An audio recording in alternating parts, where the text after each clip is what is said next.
It was a typical autumn day when I first noticed Max. I was in the school library, searching for a book for my English class. My heart skipped a beat as I saw him out of the corner of my eye. He had unkempt black hair that hung over his pale face, and his eyes, his eyes were the creepiest part. They were a piercing shade of green that seemed to glow in the dim light of the library. I pretended to read as he shuffled closer, his footsteps echoing in the silent room. His presence sent shivers down my spine, and I couldn't shake the feeling that he was watching me. I glanced up, our eyes locked for a moment, and a chill ran through me. Max didn't say a word. He just tilted his head slightly and walked away, disappearing into the dusty shelves. Over the next few weeks, I couldn't escape Max. He would pop up in the most unexpected places: the cafeteria, the hallway, even outside my window at night. I mentioned him to my friends, but they brushed it off as a harmless crush. But I knew better. There was something off about him, something that made my skin crawl. One evening, I decided to confront Max. I followed him to a secluded part of the school courtyard. The sun was setting, casting long shadows over the deserted area. He stood there, facing away from me, his shoulders hunched. "Max," I said, my voice trembling, "why are you always following me? What do you want?" He turned slowly, his eyes locking onto mine once again. "I just want to be close to you," he whispered in a voice that sent shivers down my spine. I took a step back, my heart pounding. "Stay away from me," I pleaded, my voice barely audible. But Max just smiled, a wicked grin that revealed unnaturally sharp teeth. He started to approach me, his footsteps echoing like a predator closing in on its prey. Panic surged through me, and I turned and ran as fast as I could. That night, I couldn't sleep. I kept the curtains tightly closed, but I couldn't shake the feeling that Max was out there, lurking in the darkness, waiting for the perfect moment to strike. I knew I had to do something, but I was too terrified to go back to school. The next morning, I convinced my parents to let me stay home. I thought I had escaped Max's clutches, but that evening, as I sat in my room, I heard a soft tapping on my window. My heart sank as I slowly turned to look, and there he was, Max, with his piercing green eyes, staring at me through the glass. I screamed and called the police, but when they arrived, Max was gone, leaving no trace behind. To this day, I can't shake the feeling that he's still out there, lurking in the shadows, waiting for the perfect moment to strike. So if you ever see a creepy boy named Max with glowing green eyes, be warned. He may seem harmless, but there's something truly sinister about him, something that can't be explained. And you might just find yourself trapped in a horror story of your own. My name is Alex, and I can't hold back the rage that boils within me as I recount the horrifying events that unfolded 2 years ago.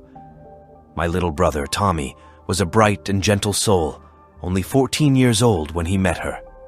Emily. She was a girl in his class, an enigmatic figure that cast a shadow over our small town. Tommy had always been an introverted kid, preferring books to social gatherings, but Emily was different. She was alluring, with raven black hair that cascaded over her shoulders and a smile that concealed secrets too dark to fathom. Tommy was infatuated with her, and I couldn't help but feel uneasy about their newfound friendship.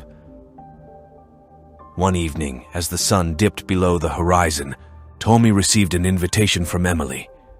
She asked him to meet her at the abandoned Pierce Mansion, on the outskirts of town, a place notorious for its eerie history. I warned him to stay away, to avoid Emily at all costs, but he brushed off my concerns with youthful naivete. That night, as I lay awake in my bed, my unease grew into an overwhelming dread. A chilling wind blew through my open window, carrying whispers of sinister intentions. I couldn't shake the feeling that something terrible was about to happen. Hours passed like an eternity, and when Tommy hadn't returned by dawn, My anxiety reached its breaking point. I rushed to the Pierce mansion, fueled by fear and anger, determined to find my little brother. The decaying structure stood in solemn silence, its shattered windows and crumbling walls a testament to its dark past. As I ventured deeper into the mansion, the air grew colder and a foul stench filled my nostrils. It was a nauseating mixture of decay and something far more sinister. My heart pounded in my chest as I turned a corner and stumbled upon a nightmarish scene. There, in a dimly lit chamber, I saw Emily, her eyes devoid of humanity, standing over Tommy's lifeless body. He lay on a stone slab, surrounded by flickering candles and symbols it shed in blue. I couldn't comprehend the horror before me. My brother murdered by the very girl he had admired.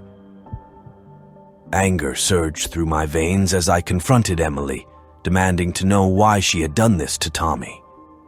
She turned to face me, her lips curling into a malevolent smile. It was as though she were possessed by an ancient evil, her eyes glowing with an unnatural light. With a voice that sent shivers down my spine, she whispered, "Tommy was chosen, just as you are now." Before I could react, she lunged at me with unnatural speed, her fingers extended like claws.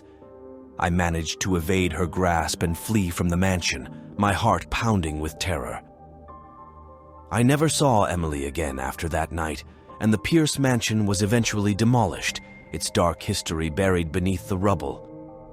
But the memory of my brother's murder and the sinister forces at play continue to haunt my dreams.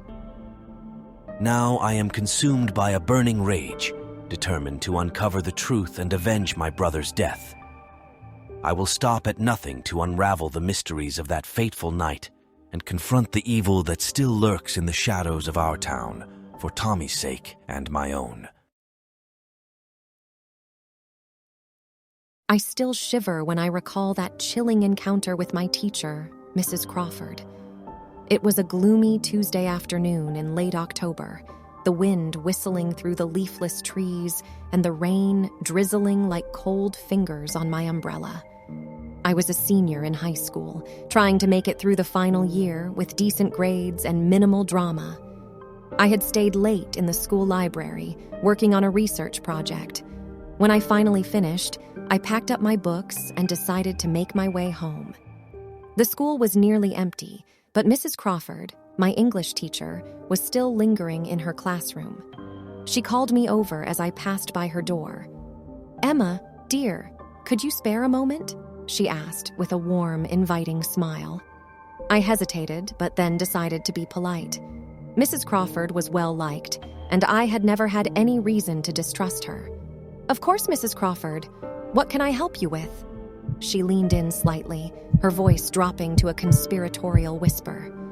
"You know, Emma, I live just a few blocks from here. I recently redecorated my home, and I think you'd love to see it. I have this beautiful antique mirror that I think would be perfect for your bedroom. How about you come over and take a look?" I was taken aback by the suddenness of her offer, and the idea of visiting my teacher's house felt odd, to say the least. "Oh, thank you, Mrs. Crawford, but I really can't today. I have some other plans." Her smile never wavered as she continued to press. "Are you sure, Emma? It will only take a few minutes, and I promise you'll be amazed." I politely declined again, my unease growing, and made my way out of the school. Her insistence left me feeling uncomfortable, but I didn't think much of it at the time. Days passed, and I continued with my daily routine. Then, one evening, as I watched the news, a cold shock gripped my heart. The headline flashed on the screen: "Local teacher arrested for gruesome murder." The image of Mrs. Crawford's smiling face was juxtaposed with images of police tape surrounding her house. Apparently, a young woman had been lured into Mrs. Crawford's home and brutally murdered.